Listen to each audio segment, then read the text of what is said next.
My name is Beviglia, and this reflection is for the Monday of the fourth week of Advent, December 21st.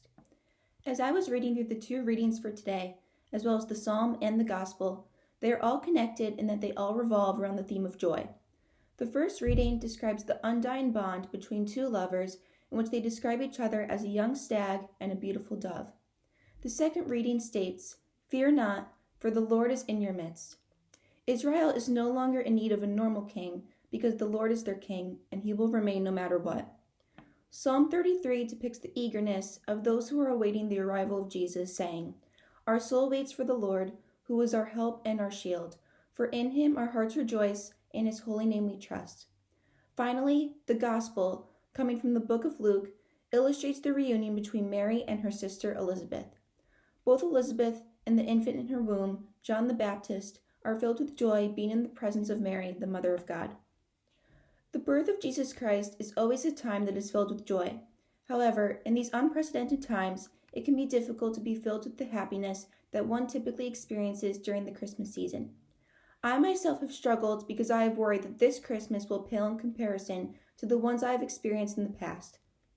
Someone who has served as a model for me, not only throughout these past months, but also someone who embodies the characteristics that I aspire to have as hopefully a future mother and wife, and just as an adult navigating the world, is Katie Prejean McGrady.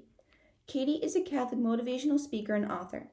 I follow her on Instagram, and I enjoy seeing her post about the ways in which she deals with difficult situations, or the way she raises her two children, and just the wisdom she offers to her Instagram followers. Katie has a podcast called Ave Explores, and I feel that I can accurately convey the purpose of the series by reading the description directly from the website.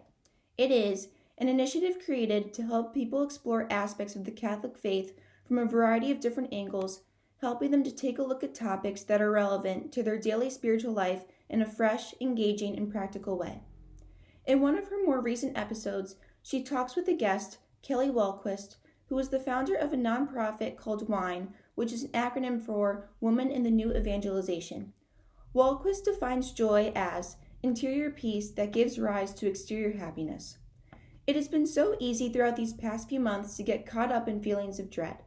You are literally confronted with negativity at every turn, whether it be in the news, or the toxic environment that surrounds different social media platforms, or just being surrounded by others who also have that same feeling of hopelessness. However, Walquist said something that seems so obvious, but I think it is very easy to forget.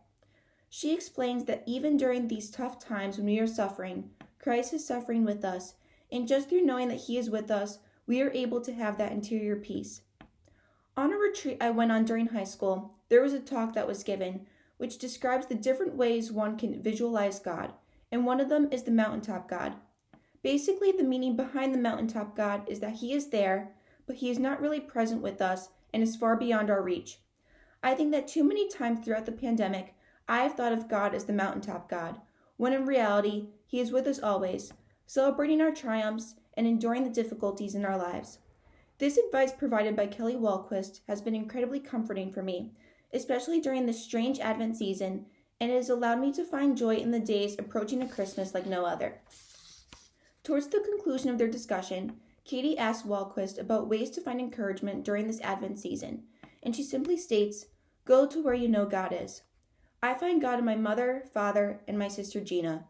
I see God in my grandparents. I see him whenever I'm able to have Zoom calls with some of my best friends who I've been able to meet through college. I even see God through my music. All of the people and things whom I see God in have brought me an abundance of joy.